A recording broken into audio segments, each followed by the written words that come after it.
Hola, ¿cómo están? Soy el doctor Juan José Marcos y hoy día vamos a hablar de cavidad torácica y en una segunda parte de mediastino. Cuando hablamos de cavidad torácica, tenemos que hacer referencia en primer lugar y recordar cómo está constituido el tórax, ¿cierto? Y al hablar de cavidad torácica nos referimos al espacio, obviamente, limitado por todas las estructuras que forman el tórax. ¿Qué estructuras forman el tórax? Para recordarla, fácil y rapidito. El esternón, los cartílagos costales en la cara ventral, en las caras laterales o en la parte lateral tenemos a las costillas y posteriormente tenemos a la columna vertebral. Bueno, además nosotros podemos mencionar o podemos recordar cómo está constituida cada una de estas estructuras y mencionarlas a medida que vamos repasando esto que viene a ser el tórax. Empezaremos a describir lo que es el esternón. El esternón está constituido por tres partes. Uno, el manubrio del esternón, que tiene una forma cuadrilátera y que presenta una escotadura a nivel cefálico, a nivel superior, y que se va a unir justo con esta otra parte, toda esta parte aplanada y alargada del esternón, llamada cuerpo.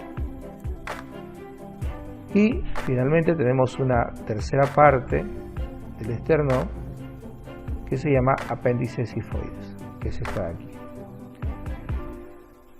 El cuerpo del esternón se une al manubrio justo en este punto, formando un ángulo llamado el ángulo de Lewis o ángulo torácico. Justamente aquí es donde se encuentran los cartílagos costales y es donde se articula la segunda costilla. En las partes laterales del cuerpo del esternón se encuentran las carillas donde van a estar insertándose justamente estos que son los cartílagos costales. ¿Okay? Aquí. Bueno, eso sería con respecto al cuerpo del esternón. La apéndice sifoides es pequeñita, ¿ya? Puede ser única o puede ser bífida también, está algo abultada, es algo convexa y en algunos se encuentra más sobresalido que en otras personas. ¿Okay? Muy bien, eso respecto a nuestro esternón. Salgamos de aquí y ahora hablemos de las costillas. Las costillas son en total 24, son 12 a cada lado, de las cuales se mencionan que 7 o las 7 primeras a cada lado, 7 primeras, son las costillas verdaderas, mientras que la octava, novena, ¿no?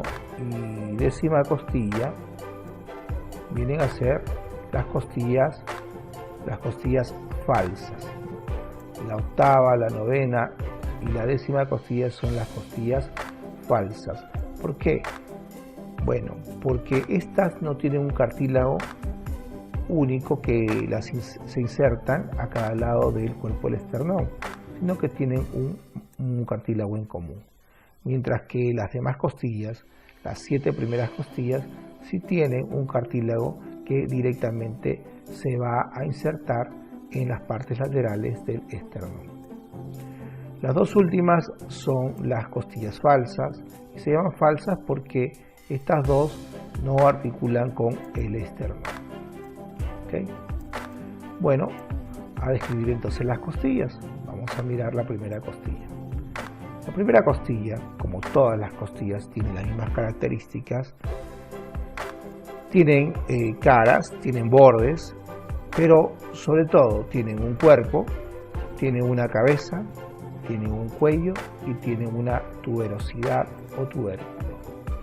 El tubérculo va a articular justamente con las apófisis transversas de las vértebras, la cabeza con la superficie articular de las vértebras y el cuello es lo que va a estar uniéndolo con el cuerpo. La primera y segunda costilla, a diferencia de las demás, Se caracterizan por su disposición y presentar una cara superior, una cara inferior, un borde interno y un borde externo.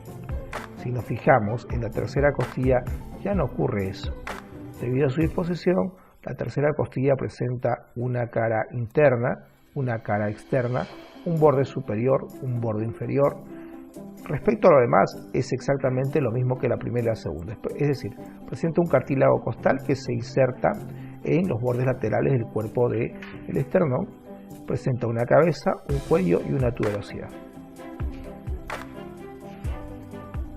Y lo mismo pasaría con la cuarta y las demás costillas. Esto para establecer las diferencias y establecer bien las partes de una costilla. Vamos a hablar ahora de la columna vertebral. En total tenemos que son 7 vértebras cervicales, y hablando en general de la columna, porque las que forman el tórax son solamente las torácicas, obviamente.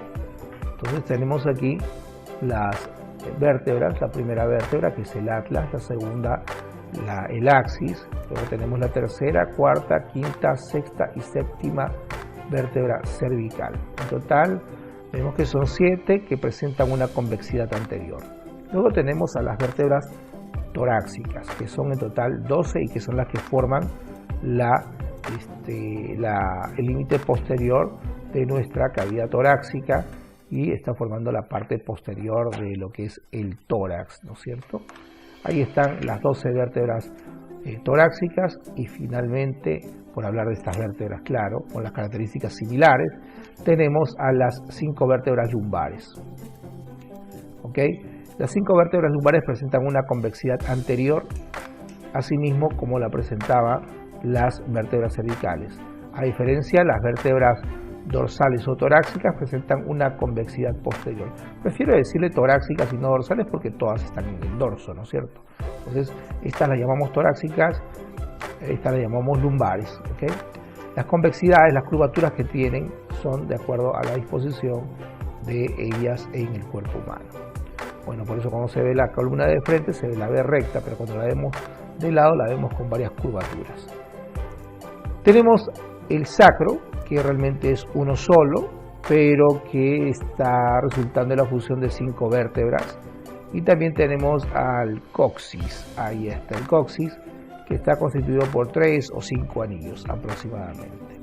Esas serían las vértebras, y las vértebras también presentan sus características propias, ¿no? Vamos a tomar una vértebra torácica, la cuarta, y vamos a describir para señalar las partes de una vértebra. Tenemos, en primer lugar, al cuerpo. El cuerpo. En esta parte, justamente, en estas carillas, fíjate, es donde se encuentran las fositas costales, es donde llegan, bueno, las cabezas de las costillas. Luego tenemos algo que se llaman los pedículos. Los pedículos vienen a ser la parte anterior de lo que viene a ser el arco de una vértebra, ¿ya? Un pedículo al lado derecho y al lado izquierdo, que es el que va a estar uniéndolos hacia atrás con lo que vienen a ser las láminas, que son 2 las láminas. Entonces tenemos por delante los pedículos y las láminas atrás. Los pedículos van a estar uniéndose con las láminas y en su unión vamos a encontrar tanto a la derecha como al lado izquierdo a estas apófisis llamadas las apófisis transversas, ¿no es cierto? Que es allí donde se van a apoyar justamente los tubérculos o tuberosidades de las costillas, en las apófisis transversas. Ahora, entre la unión, mejor dicho, entre las 2 láminas, derecha e izquierda, vamos a encontrar a las apófisis espinosas. Y entre lo que viene a ser la unión del cuerpo, las apófisis transversas, encontramos 2 apófisis superiores y 2 apófisis inferiores, que son las apófisis articulares. ¿Okay? Son las apófisis articulares. Y bueno, esas serían las partes de una vértebra. ¿Okay? Bueno, las que son especiales son la primera vértebra cervical y la segunda vértebra cervical, que presentan características muy particulares, que ya se han mencionado cuando se habla de generalidades. ¿Okay? Bueno, si revisas mi video de generalidades vas a encontrar esas características que mencionaba de la primera vértebra cervical y la segunda vértebra cervical. limitada nuestra cavidad torácica por el esternón, las costillas y las vértebras en la parte posterior, tenemos que la cavidad torácica está ocupada por los pulmones, vamos a quitar entonces al esternón, vamos a ocultar el esternón un ratito, vemos aquí a los pulmones, te decía, aquí está el corazón, están los grandes vasos, y aunque todavía no lo tenemos por aquí, va a estar atravesado también por el esófago, ¿no? Va a estar por aquí también la tráquea, va a estar la tráquea por aquí, va a estar los nervios importantes, ¿no? Nervios importantes tales como el nervio vago, ¿no? Pero que van a estar sobre todo relacionados con una parte interesante que se encuentra dentro de la cavidad torácica y entre los pulmones, y ese es el espacio comprendido, y ese espacio comprendido se le llama mediastino, que es el que vamos a hablar de acá a un rato. ¿Ok? Entonces, en general, ¿qué es lo que contiene la cavidad torácica? Contiene a los pulmones, al corazón, grandes vasos, nervios. Bueno, entonces la forma que tiene, ¿no? La forma que tiene es como un embudo, ¿no? Más ancho abajo, más estrecho arriba. Más estrecha arriba es la cavidad torácica. Hacia abajo encontramos el diafragma, se encuentra insertándose tanto en la apófisis sifoides como en los espacios intercostales, las costillas y la cara anterior de la columna vertebral. ¿Okay? Bueno, la columna vertebral sabemos que está bastante afianzada y fijada por ligamentos que van en la parte posterior uniendo a sus apófisis, tanto transversas como espinosas, y también el ligamento amarillo que está pasando y está uniendo a las láminas de cada una de las vértebras. Pero además sabemos que la columna vertebral por delante presenta los músculos prevertebrales, que también son la que le dan sujeción y firmeza a nuestra columna vertebral. Bueno, entonces es allí donde también se está insertando esto que es el diafragma.